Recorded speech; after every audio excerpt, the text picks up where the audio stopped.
Selamat malam Bapak, selamat malam Tuhan kami Yesus Kristus, selamat malam Roh Kudus. Terima kasih buat waktu yang Engkau berikan kepadaku dan kepada teman-temanku yang lain untuk dapat bersama-sama membaca akan firman-Mu di dalam Alkitab pada malam hari ini. Hadirlah Engkau Roh Kudus dan berikan kami kecerdasan untuk sungguh-sungguh mengerti akan firman-Mu dari awal, pertengahan hingga akhirnya. Dalam nama Tuhan Yesus kami telah berdoa. Haleluya. Amin. Oke guys, kita mulai baca Alkitab. Tidur ya anak-anak mami ya.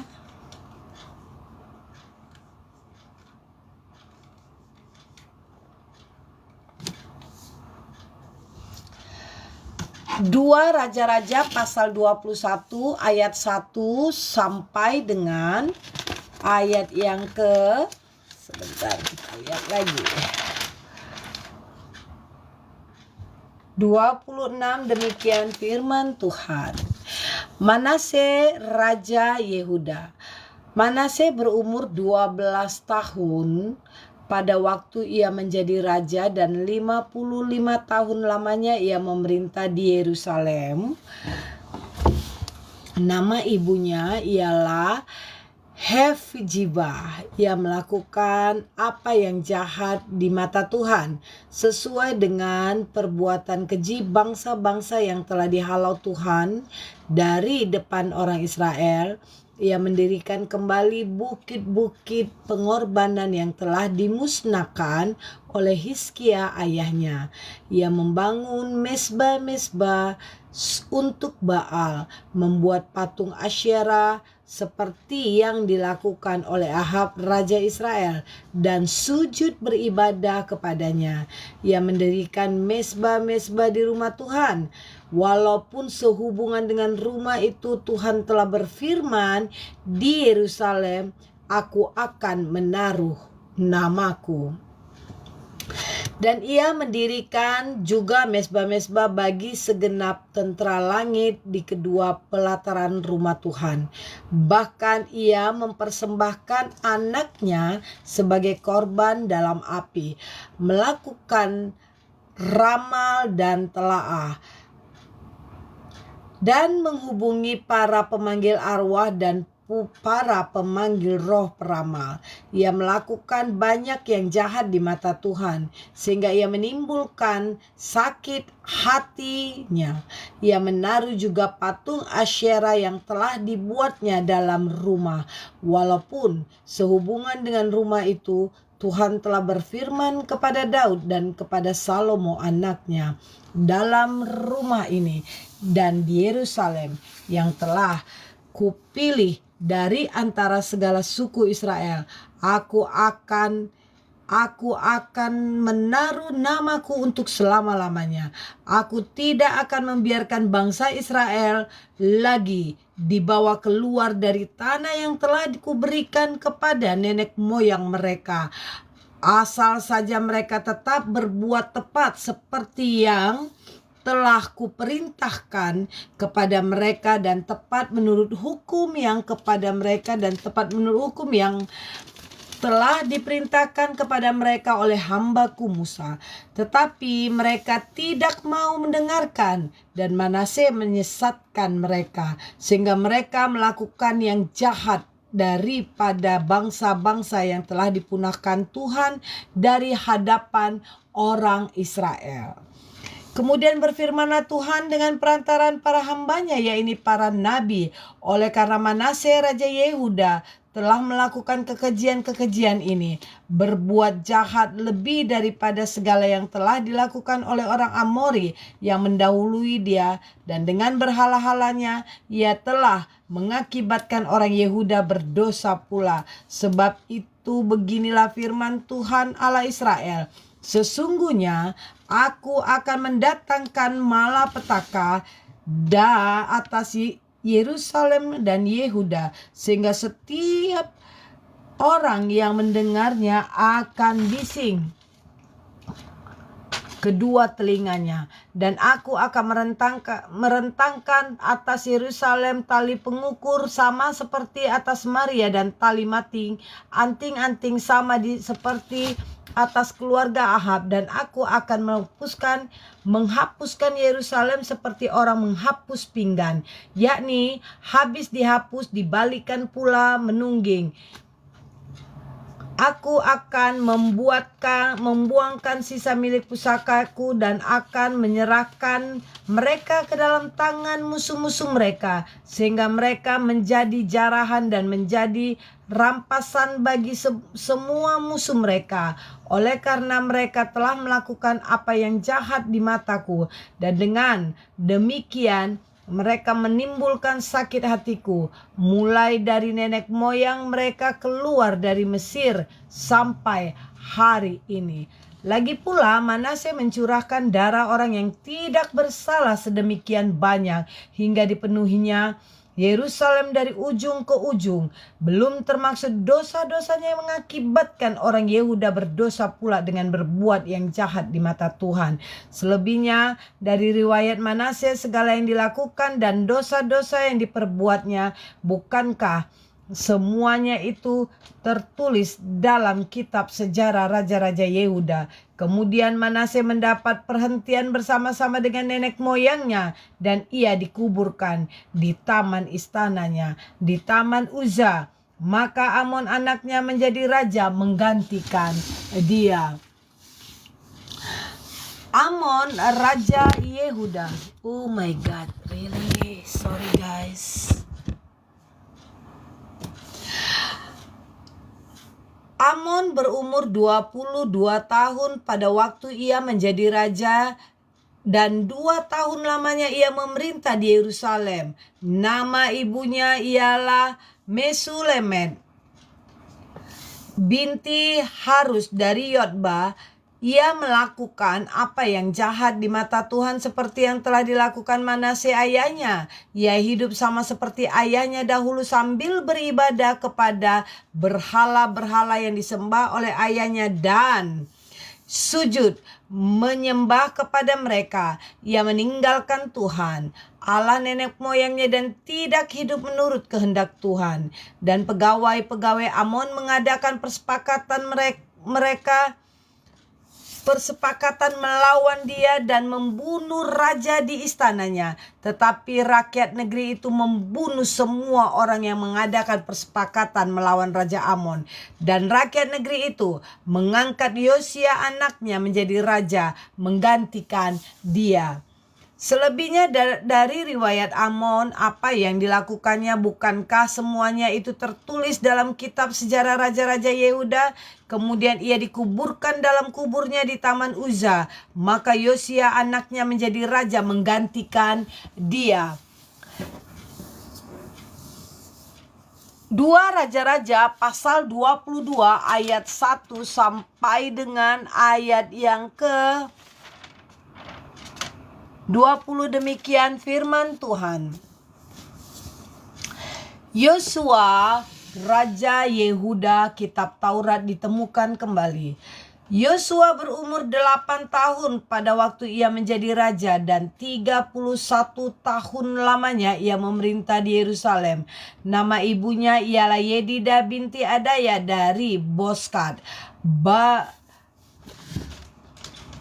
Ia melakukan apa yang benar di mata Tuhan dan hidup sama seperti Daud, bapa leluhurnya, dan tidak menyimpang ke kanan atau ke kiri. Dalam tahun yang ke-18 zaman Raja Yosia, maka raja menyuruh Safan bin Azalia bin Mesalam, panitra itu, ke rumah Tuhan. Katanya, pergilah kepada imam besar Hilkia, suruhlah ia menyerahkan seluruh uang yang telah dibawa ke dalam rumah Tuhan yang telah dikumpulkan dari pihak rakyat oleh penjaga-penjaga pintu. Baiklah ia diberikan mereka ke tangan para pekerja yang diangkat untuk mengawasi rumah Tuhan, supaya diberikan kepada tukang-tukang yang ada di rumah Tuhan untuk memperbaiki kerusakan rumah itu, yaitu kepada tukang-tukang kayu, tukang-tukang bangunan, dan tukang-tukang tembok, juga bagi pembelian kayu dan batu pahat untuk memperbaiki rumah itu. Tetapi tidak usahlah mengadakan perhitungan dengan mereka mengenai orang yang diberikan ke tangan mereka, sebab mereka bekerja dengan jujur. Berkatalah imam besar Hilkia kepada Safan, panitra itu, telah kutemukan kitab Taurat itu di rumah Tuhan. Lalu Hilkia memberikan kitab itu kepada Safan, dan Safan terus membacanya. Kemudian Safan panitra itu masuk menghadap raja. Disampaikannya kabar tentang itu kepada raja. Hamba-hambamu ini telah mengambil seluruh uang yang terdapat di rumah Tuhan dan memberikannya ke tangan para pekerja yang diangkat mengawasi rumah itu. Safan panitra itu memberitahukan juga kepada raja, Imam Hilkia telah memberikan kitab kepadaku. Lalu Safan membacakannya di depan raja. Segera sesudah raja mendengar perkataan kitab Taurat itu, dikoyakkannya pakaiannya. Kemudian raja memberikan perintah kepada Imam Hilkia, kepada Ahikam bin Safan, kepada Aksbor bin Mika, kepada Safan panitra itu, dan kepada Asaya hamba raja. Katanya, pergilah, mintalah petunjuk Tuhan bagiku, bagi raja dan bagi seluruh Yehuda tentang perkataan kitab yang ditemukan ini, sebab hebat kehangatan murka Tuhan yang bernyala-nyala terhadap kita, oleh karena nenek moyang kita tidak mendengarkan perkataan kita ini dengan berbuat tepat seperti yang tertulis di dalamnya. Maka pergilah Imam Hilkia, Ahikam, Ahbor, Safan dan Asyara kepada Nabi Yahulda Israel, seorang yang mengurus Nabi Yahulda, istri seorang yang mengurus pakaian-pakaian, yaitu Salum bin Tikwa bin Harhas. Sabia itu tinggal di Yerusalem, di perkampungan baru. Mereka memberitakan semuanya kepadanya.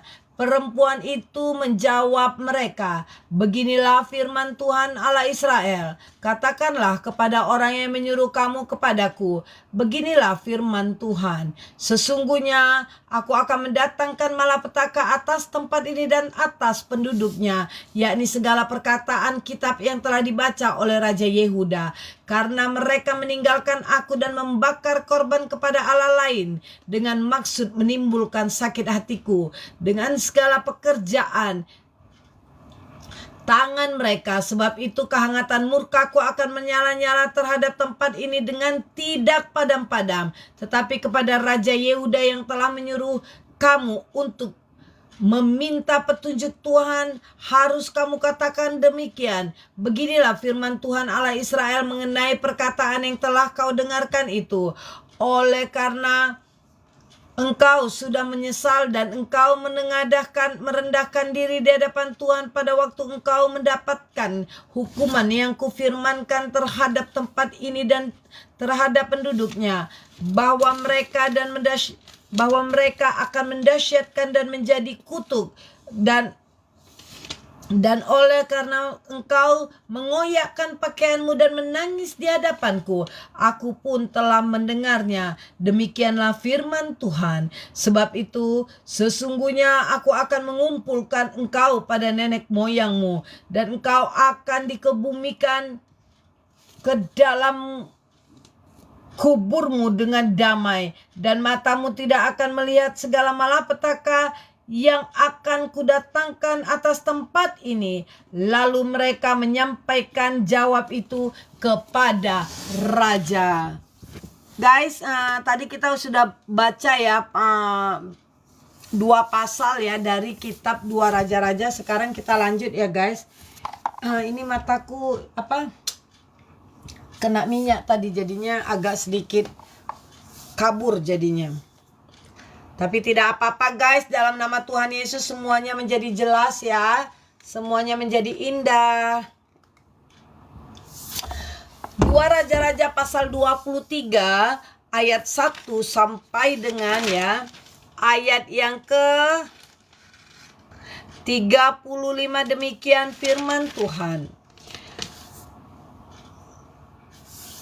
Pembaharuan yang dilakukan Yosia.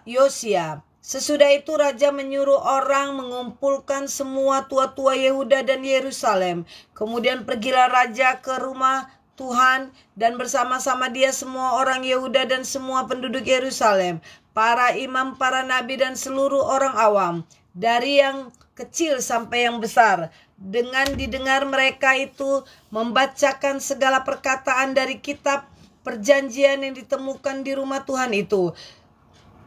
Sesudah itu berdirilah raja dekat tiang dan diadakannya perjanjian di hadapan Tuhan untuk hidup dengan mengikuti Tuhan dan tetap menuruti perintah-perintahnya, peraturan-peraturannya dan ketetapan-ketetapannya dengan segenap hati dan dengan segenap jiwa, dan untuk menepati perkataan perjanjian yang tertulis dalam kitab itu. Dan seluruh rakyat turut mendukung perjanjiannya. Dan raja memberi perintah kepada imam besar Hilkia dan kepada para imam tingkat 2 dan kepada para penjaga pintu untuk mengeluarkan dari bait Tuhan segala perkakas yang telah dibuat untuk Baal dan Asyera dan untuk segala tentara langit. Lalu dibakarnyalah semuanya itu di luar kota Yerusalem, di gudang, di padang-padang Kidron. Dan diangkutnyalah abunya ke Betel. Ia memberhentikan para imam dewa asing yang telah diangkat oleh raja-raja Yehuda untuk membakar korban di bukit pengorbanan di kota-kota Yehuda dan di sekitar Yerusalem. Juga orang-orang yang membakar korban untuk Baal, untuk dewa matahari, untuk dewa bulan, untuk rasul-rasul bintang, dan untuk segenap tentara langit. Dibawanyalah tiang-tiang berhala dan dari rumah Tuhan. Dan sebentar ya guys, ininya lagi lowbat ini handphone, jadi sambil dicas ya, sebentar ya, saya perbaiki dulu. Oke. Kita lanjut ya. Disuruhnyalah datang semua imam dari kota-kota Yehuda, lalu yang menajiskan bukit-bukit pengorbanan tempat para imam itu membakar korban dari Geba sampai Beersheba. Dirobohkannya pula bukit-bukit pengorbanan di pintu-pintu gerbang yang ada dekat lubang pintu gerbang Yosua, penguasa kota itu yang ada pada sebelah kiri, kalau orang memasuki pintu gerbang kota itu. Tetapi para imam bukit-bukit pengorbanan itu tidak boleh naik ke mezbah Tuhan di Yerusalem. Hanya mereka boleh memakan roti yang tidak beragi di tengah-tengah saudara-saudara mereka. Ia menajiskan juga Tofet yang ada di lembah Behinom, supaya jangan orang mempersembahkan anak-anaknya sebagai korban dalam api untuk dewa Molo. Dibuangnyalah kuda-kuda yang ditaruh oleh raja-raja Yehuda untuk dewa matahari di pintu masuk ke rumah Tuhan dekat bilik Natan Melek, pegawai istana yang tinggal di gedung samping. Juga kereta-kereta dewa-dewa matahari yang dibakarnya dengan api. Mezbah-mezbah yang ada di atas soto, tempat peranginan Ahaz yang dibuat oleh raja-raja Yehuda, dan mezbah yang dibuat Manasye di kedua pelataran rumah Tuhan, dirobohkan oleh raja dan dirusakkan di sana. Lalu dicampakkannya abunya ke dalam Kidron. Bukit-bukit pengorbanan yang ada di sebelah timur Yerusalem, di sebelah selatan bukit kebusukan dan yang didirikan oleh Salomo raja Israel untuk Asitoret dewa kejijikan sembahan orang Sidon, dan untuk Karnos dewa kejijikan sembahan Moab, dan untuk Milkom dewa kejijikan sembahan orang Amon dinajiskan oleh raja, memecahkan tugu-tugu berhala dan menerjang tiang-tiang berhala. Lalu ditimbuninya tempat-tempat itu penuh dengan tulang-tulang manusia. Juga mezbah yang ada di Betel, bukit pengorbanan yang dibuat oleh Yerobeam bin Nebat yang mengakibatkan orang Israel berdoa. Mezbah dan bukit pengorbanan itu pun dirobohkannya, dan batu-batunya dipecahkannya, lalu ditumbuknya halus-halus menjadi abu dan dibakarnyalah tiang berhala. Dan ketika Yosia berpaling, dilihatnyalah kuburan-kuburan yang ada di gunung di sana. Lalu menyuruh orang mengambil tulang-tulang dari kuburan-kuburan itu, membakarnya di atas mezbah dan menajiskannya sesuai dengan firman Tuhan yang telah diserukan oleh abdi Allah yang telah menyerukan hal-hal itu. Ia berkata, apakah tanda keramat yang kulihat ini? Lalu orang di kota itu menjawab dia, itulah kuburan abdi Allah yang sudah datang dari Yehuda dan yang telah menyerukan segala hal yang telah kau lakukan terhadap mezbah Betel itu. Lalu katanya, begini, biarkanlah itu, janganlah ada orang yang menjamah tulang-tulangnya. Jadi mereka tidak mengganggu tulang-tulangnya dan tulang-tulang nabi yang telah datang dari Samaria itu. Juga segala kuil di bukit-bukit pengorbanan yang di kota-kota Samaria yang dibuat oleh raja-raja Israel untuk menimbulkan sakit hati Tuhan dijatuhkan oleh Yosia, dan dalam hal ini ia bertindak tepat seperti tindakan di Betel. Ia menyembelih di atas mezbah-mezbah itu semua imam bukit-bukit pengorbanan yang ada di sana, dan dibakarnya tulang-tulang manusia di atasnya. Lalu pulanglah ia ke Yerusalem. Kemudian raja memberi perintah kepada seluruh bangsa itu, rayakanlah Paskah bagi Tuhan Allahmu seperti yang tertulis dalam kitab perjanjian ini, sebab tidak pernah lagi dirayakan Paskah seperti itu sejak zaman para hakim yang memerintah atas Israel dan sepanjang zaman raja-raja Israel dari raja-raja Yehuda. Tetapi barulah dalam tahun ke-8 zaman Raja Yuslapa Paskah ini dirayakan bagi Tuhan di Yerusalem. Para pemanggil arwah dan para pemanggil roh peramal juga terdiam. Berhala-berhala dan segala dewa kejijikan yang terlihat di atas Yehuda dan di Yerusalem dihapuskan oleh Yosia dengan maksud menepati perkataan Taurat yang tertulis dalam kitab yang tepat didapati oleh Imam Hilkia di rumah Tuhan. Sebelum dia tidak ada raja yang seperti dia yang terbaik kepada Tuhan, dengan menggenapkan hatinya, dengan segenap hatinya, dengan segenap jiwanya, dan dengan segenap kekuatannya, sesuai dengan segala Taurat Musa. Dan sesudah dia tidak ada lagi bangkit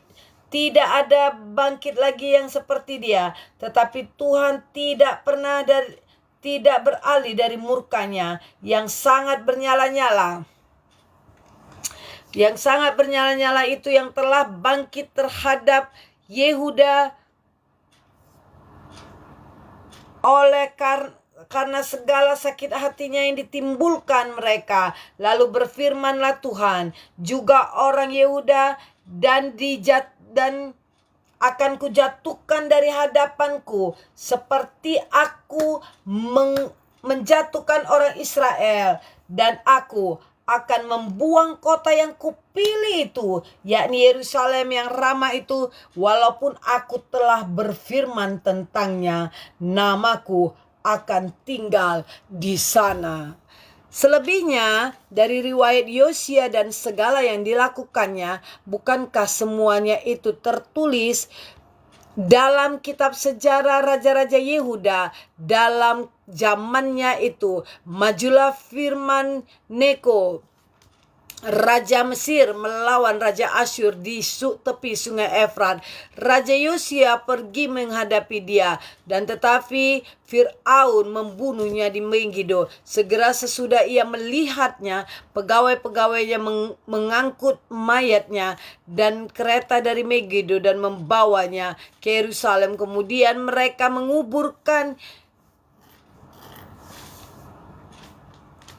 menguburkannya dalam kuburnya sendiri. Maka rakyat negeri itu menjemput Yoas anak Yosla, mengurapi dia dan mengangkat dia menjadi raja, menggantikan ayahnya. Wow guys, kita lanjut lagi ya. Yoas Raja Yehuda. Yoas berumur 23 tahun pada waktu ia menjadi raja, dan 3 bulan lamanya ia memerintah di Yerusalem. Nama ibunya ialah Hamutal binti Yeremia dari Libna. Ia melakukan apa yang jahat di mata Tuhan, tepat seperti yang dilakukan oleh nenek moyangnya Fir'aun Neko, mengurung dia dari Riblah di tanah Hamat, supaya jangan ia memerintah di Yerusalem. Lalu Fir'aun membebankan kepada negeri itu denda sebesar 100 talenta perak dan 10 talenta emas. Fir'aun Neko mengangkat Eliakim anak dan menakar namanya dengan Yoyakim, tetapi Yoahas di bawahnya. Yoahas tiba di Mesir dan mati di sana. Yoyakim memberi emas dan perak itu kepada Fir'aun, tetapi ia menarik pajak dari segala sesuatu, supaya dapat memberi uang itu sesuai dengan perintah Fir'aun. Ia menagih emas dan perak itu dari rakyat sendiri, dan setiap orang menuntut jumlah ketetapan pajaknya untuk memberikannya kepada Fir'aun Neko. Yoyakim Raja Yehuda. Yoyakim berumur 25 tahun pada waktu ia menjadi raja, dan 11 tahun lamanya ia memerintah di Yerusalem. Nama ibunya ialah Jehuda binti Pedaya dari Rama. Ia melakukan apa yang jahat di mata Tuhan, tepat seperti yang dilakukan oleh nenek moyangnya. Wow, guys, kita sudah baca firman Tuhan pada hari ini ya. Sebenarnya kita lanjut lagi ya. Kita udah baca 3 pasal ya. Jadi jangan pernah menyerah guys ya. Memang kita harus benar-benar yakin, dan kita harus benar-benar mengalahkan kedagingan kita sendiri. Karena memang susah banget buat kita untuk tekun membaca Alkitab ya. Susah banget buat kita untuk tekun membaca Alkitab. Kita lebih cenderung malah membiarkan diri kita sibuk dengan dunia ini berkali-kali ya. Dan malah terus-menerus tanpa mengindahkan ya. Tanpa mengindahkan. Sebenarnya kita ini pengen baca Alkitab, tapi dengan berbagai alasan kita bilang sibuk, kerja, apa segala macam, itulah akhirnya yang membuat kita jadinya semakin susah untuk taat dan semakin susah untuk disiplin dalam membaca Alkitab. Jangan lupa ya guys, tap-tap layarnya, mohon supaya naik ya, ini live-nya nggak ketimpah gitu loh, nggak mati jadinya ya, supaya setiap orang mendengarkan akan firman Tuhan. Terima kasih yang sudah join, dimohon tap-tap layarnya ya sayangnya, di-share ke teman-teman lainnya. Kita lanjut sayangnya. 2 Raja-Raja pasal 24 ayat 1 sampai dengan ayat yang ke-20. Demikian firman Tuhan. Dalam zamannya majulah berperang Nebukadnezar Raja Babel, lalu Yoyakim menjadi takluk kepadanya 3 tahun lamanya. Tetapi kemudian Yoyakim berbalik dan memberontak terhadap dia. Tuhan menaruh gerombolan-gerombolan Kasdim, gerombolan-gerombolan Aram, gerombolan-gerombolan Moab, dan gerombolan-gerombolan Bani Amon dan melawan Yoyakim, yang menyuruh mereka melawan Yehuda untuk membinasakan sesuai dengan firman Tuhan yang diterapkannya dengan perantaraan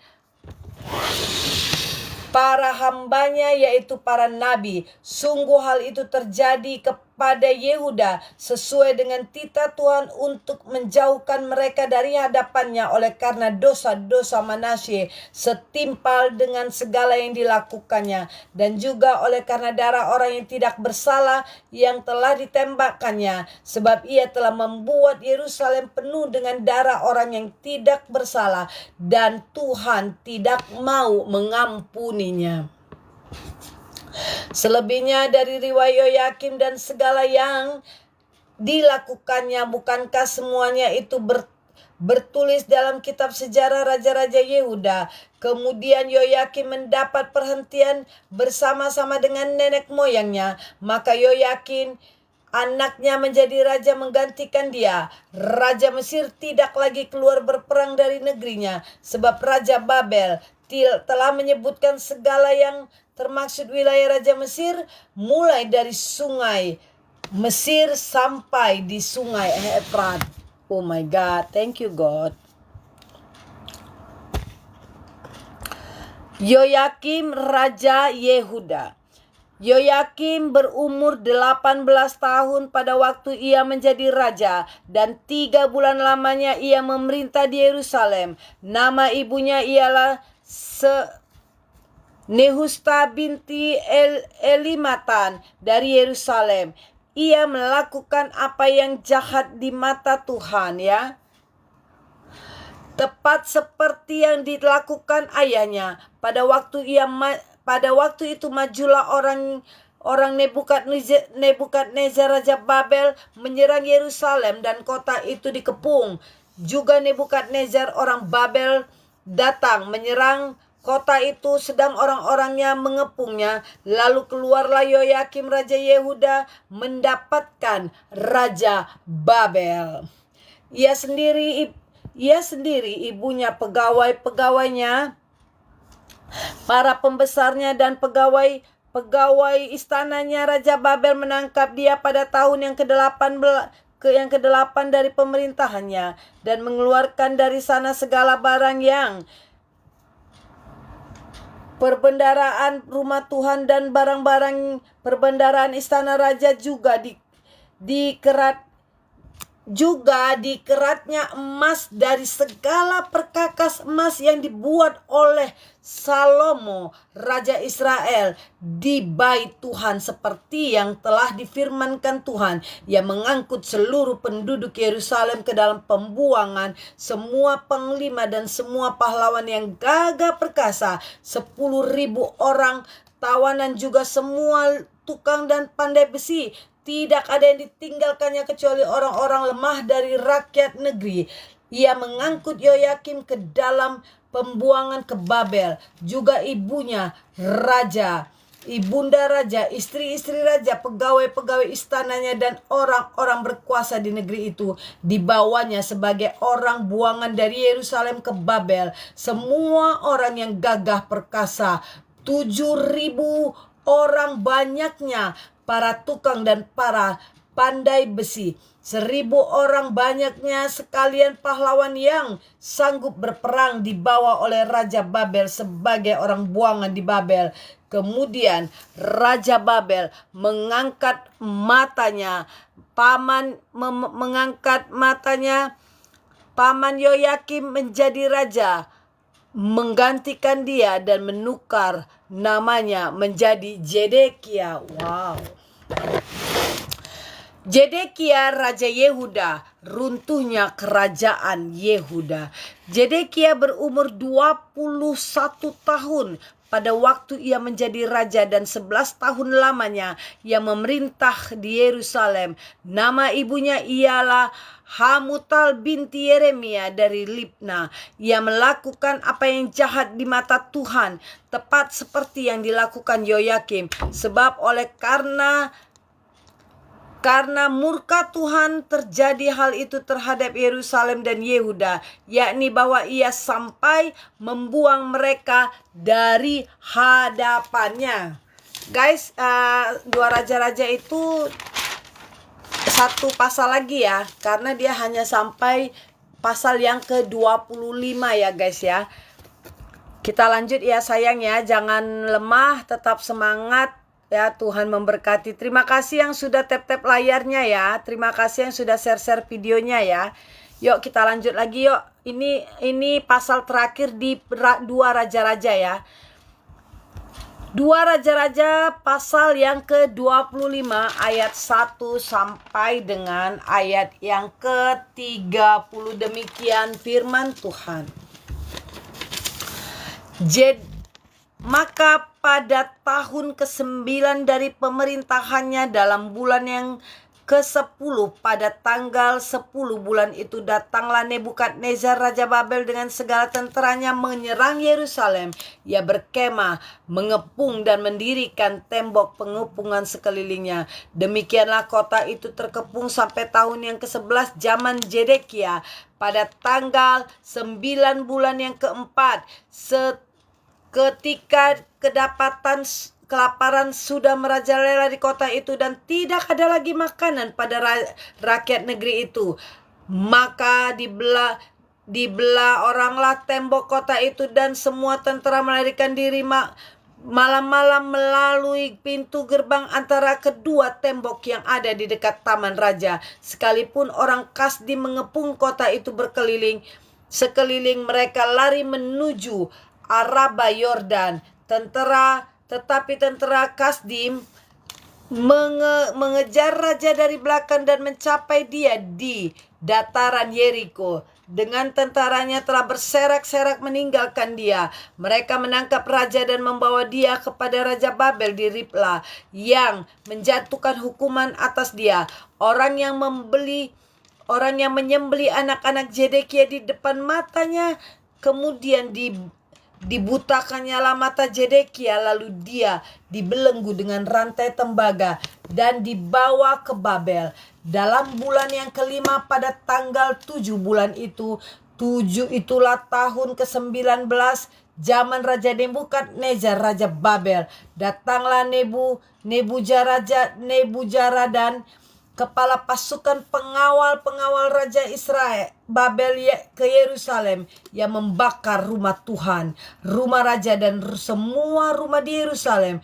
Semua rumah orang-orang besar dibakarnya dengan api. Tembok sekeliling kota Yerusalem dirobohkan oleh semua tentara Kasdim yang ada bersama-sama dengan kepala pasukan pengawal itu. Sisa-sisa rakyat yang telah tinggal di kota itu dan para pembelot yang menyeberang ke pihak Raja Babel dan sisa-sisa halayak ramai diangkat ke dalam pembuangan oleh Nebukadnezar, dan kepada pasukan pengawal itu hanya beberapa saja orang miskin dari negeri itu ditinggalkan oleh kepada pasukan pengawal itu untuk menjadi tukang kebun anggur dan peladang-peladang. Juga tiang-tiang tembaga yang ada di rumah Tuhan, dan mereka penopang dan kereta penopang dan laut tembaga yang ada di rumah Tuhan dipecahkan oleh orang Kasdim, dan tembaganya diangkut mereka ke Babel. Kuali-kuali, penyodok-penyodok, pisau-pisau, dan cawan-cawan, dan segala perkakas tembaga yang dipakai untuk menyelenggarakan kebaktian diambil mereka. Juga perbaraan-perbaraan dan bokor-bokor penyiraman, baik segala yang dari emas maupun segala yang dari perak, diambil oleh kepala pasukan pengawal itu. Adapun kedua tiang laut yang satu itu kereta penopang yang dibuat oleh Salomo untuk rumah Tuhan.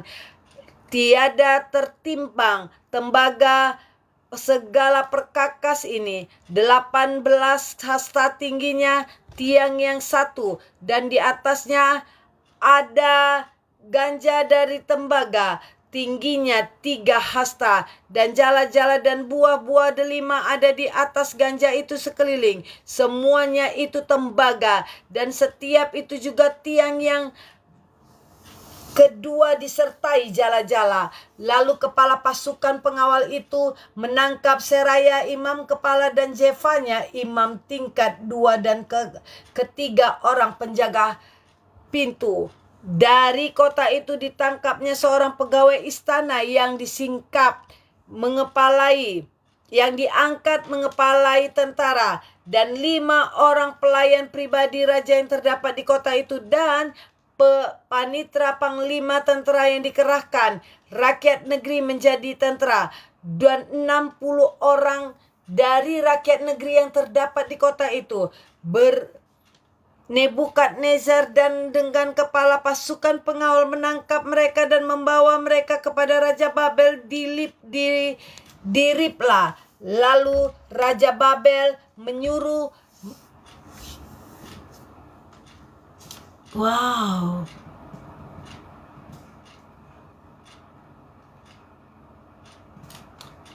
Bagus loh ceritanya ini. Aduh, enak banget. Nebuzaradan kepala pasukan pengawal menangkap mereka dan membawa mereka kepada Raja Babel di Ribla. Lalu Raja Babel menyuruh membunuh mereka di Ribla di tanah Hamat. Demikian orang Yehuda diangkut ke dalam pembuangan dari tanahnya. Dahsyat ya. Gedalia menjadi gubernur dan dibunuh. Tentang rakyat yang masih tinggal di rumah Yehuda yang ditinggalkan oleh Nebukadnezar Raja Babel, diangkatnyalah atas mereka Gedalia bin Ahikam bin Sarfan. Ketika semua panglima tentara dengan orang-orang yang mendengar bahwa Raja Babel telah mengangkat Gedalia, maka pergilah mereka kepada Gedalia ke Mispa, yaitu Ismail bin Netanya, Yohanan bin Karea, Seraya bin Tanhumed, orang Netofa itu, dan Yajanya seorang Amaaka bersama dengan anak buahnya. Lalu bersumpahlah Gedalia kepada mereka dan anak buah mereka, katanya kepada mereka, janganlah kamu takut terhadap pegawai-pegawai orang Kasdim itu. Tinggallah di negeri ini dan taklukkanlah kepada Raja Babel, maka keadaanmu akan menjadi belia. Tetapi dalam bulan yang ke-7 datanglah Ismail bin Netanya bin Elisama, seorang yang asalnya dari keturunan raja, dan 10 orang bersama-sama dengan dia. Mereka membunuh Gedalia dan orang-orang Yehuda dan orang-orang Kasdim yang ada bersama-sama dengan dia di Mispa. Maka bangkitlah seluruh rakyat dari yang kecil sampai yang besar, serta panglima-panglima tentara. Lalu larilah mereka ke Mesir, sebab mereka takut terhadap orang Kasdim itu. Yoyakim dikasihani. Kemudian dalam tahun ke-37 sesudah Yoyakim Raja Yehuda dibuang, dalam bulan yang ke-12 pada tanggal 27 bulan itu, maka Ewil Merodak Raja Babel dalam tahun ini menjadi raja menunjukkan belas kasihannya kepada Yoyakim Raja Yehuda dengan melepaskannya dari penjara. Ewil Merodak berbicara dengan baik-baik dengan dia dan memberikan kedudukan kepadanya lebih tinggi daripada kedudukan raja-raja yang bersama-sama dengan dia di Babel. Ia boleh mengganti pakaian penjaranya dan boleh selalu makan roti di hadapan raja selama hidupnya. Dan tentang belanjanya, raja selalu memberikan kepadanya sekedar yang perlu di tiap-tiap hari selama hidupnya. Why, guys, kita sudah selesai ya, puji Tuhan ya. Jadi besok kita masuk 1 Tawarik ya. Tuh. Jadi tiap malam saya akan membacakan perjanjian lama, tapi kalau perjanjian baru saya baca pagi hari ya guys. Sama seperti tadi di saat kita mau memulai baca Alkitab, kita mulai dengan doa, dan pada saat ini juga kita akan akhiri dengan doa, puji Tuhan ya. Mari kita berdoa, sepertinya doa Bapa kami yang terbaik ya. Di saat kita ibadah pada pagi hari ini, tapi pada malam hari ini kita mari berdoa. Bapa kami yang terkasih, terima kasih karena luar biasa Engkau di dalam setiap nafas hidup kami.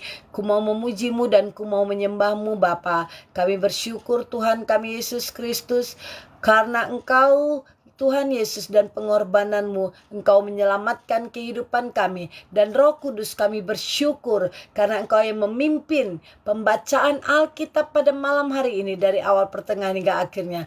Terima kasih buat kecerdasan, kedisiplinan, dan kepintaran yang Engkau berikan kepada kami masing-masing, sehingga kami dapat mengerti setiap yang Engkau firmankan. Dalam nama Tuhan kami Yesus Kristus, kami telah berdoa dan mengucap syukur. Haleluya Bapa, haleluya Tuhan kami Yesus Kristus, haleluya Roh Kudus, haleluya. Amin.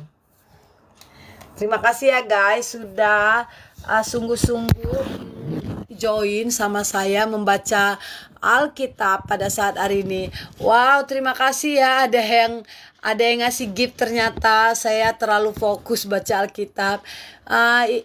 Shalom ya, Ibu Christian Masompo ya Bu ya, Mosompo ya. Terima kasih ya Bu, terima kasih sudah join ya. Saya hanya berusaha taat, berusaha disiplin ya. Tiap pagi saya membaca Alkitab pada Perjanjian Baru, dan tiap malam saya usahakan membaca Alkitab Perjanjian Lama Bu. Ini tadi saya baru selesai kuliah jam 9 lewat, langsung saya lanjut dengan membaca Alkitab. Terima kasih buat kita semua. Tuhan Yesus mengasihi kita, menyayangi kita. Apapun masalahmu hari ini, serahkan kepada Tuhan, karena Tuhan katakan ya, tiada yang mustahil dalam nama Tuhan Yesus. Bapa yang terkasih dan Roh Kudus yang selalu melingkupi sebagai tiang awan di siang hari dan tiang api di malam hari, dan yang selalu menopang, tangannya selalu tertopang untuk tidak membuat kita jatuh sampai tergeletak ya. Terima kasih, Tuhan Yesus memberkati. Salam kasih dari Kota Batam. Shalom.